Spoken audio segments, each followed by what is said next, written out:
What is going on, guys? Deathstroke back for a Dominaria deck tech as you guys voted on. This is going to be starting an 8-week series, I guess you want to call it. Dominaria deck techs. Starting off with the most popular one that you guys voted on earlier this spring, which was, of course, black-green Saprolings. You guys voted for this on Twitter. So, yeah, let's just jump right into it. Black-green Saprolings. Started off with the creatures here. We've got 4 of Metallic Mimic, 4 of Spore Crown Thallid, 3 Slimefoot the Stowaway, 4 Yavimaya Sapherd, and 4 Tendershoot Dryad. Metallic Mimic is a 2-mana artifact that when it enters the battlefield, choose a creature type, and whenever a creature of that type enters the battlefield, it gets a +1/+1 counter. Spore Crown Thallid, also a 2-mana, costs 1 and a green. Other fungus and Saproling you control get +1/+1. Slimefoot the Stowaway says whenever is a 3-mana, 1 black-green for a 3/3 that says whenever a Saproling you control dies, each opponent loses 1 life and you gain 1 life. You can also pay 4 mana to create a 1/1 green Saproling creature token. Yavimaya Sapherd, 3 mana, 2 and a green for a 2/2 that when it enters the battlefield creates a 1/1 green Saproling token. And Tendershoot Dryad, 5 mana, 2/2.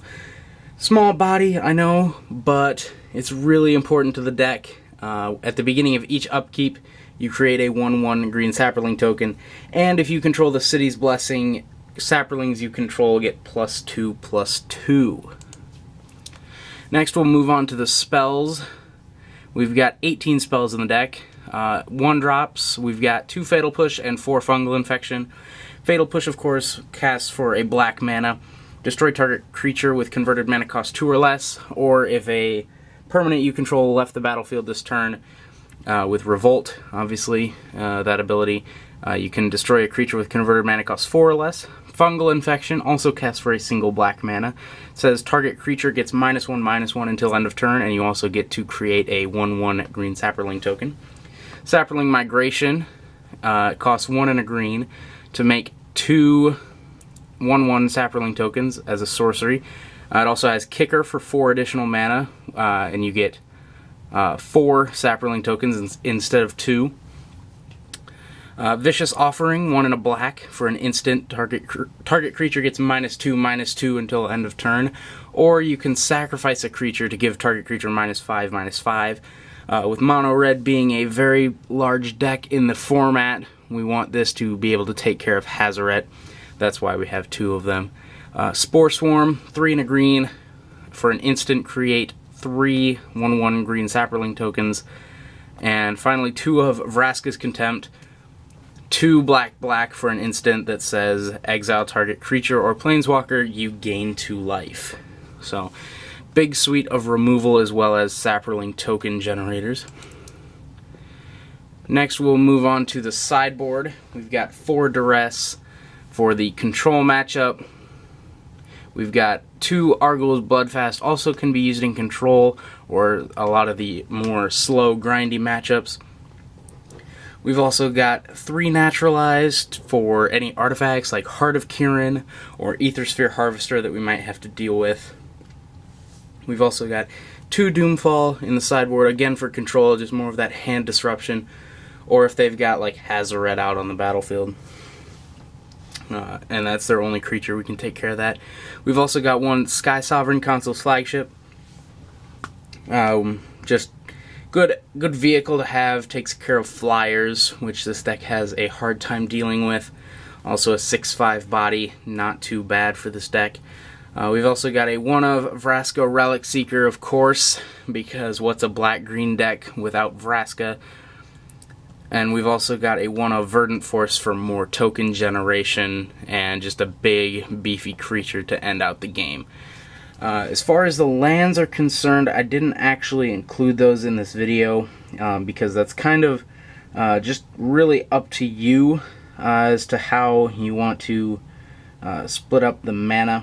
You've obviously got Woodland Cemetery and Blooming Marsh as the black-green dual lands.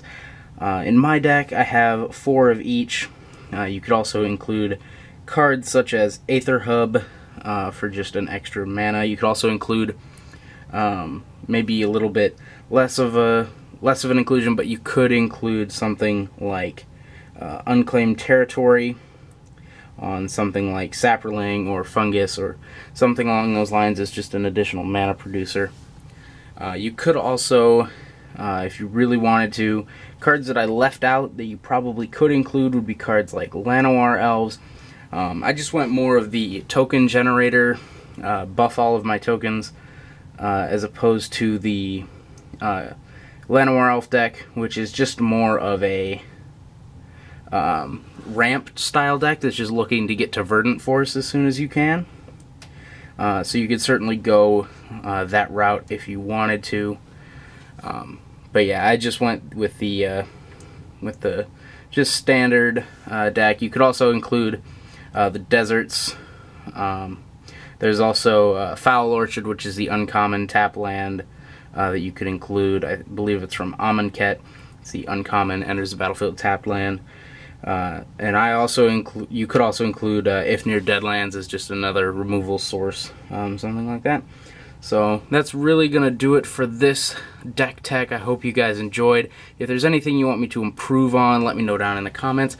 The deck tech for next week will be Sultai Muldrotha. That is actually my favorite deck of the ones that I gave you guys to choose from. So yeah, I hope to see you guys next week. And yeah, let me know what improvements you would make to the deck, this one in particular. Let me know if there's anything you would like to see changed about how I'm doing this. And I will see you guys next time.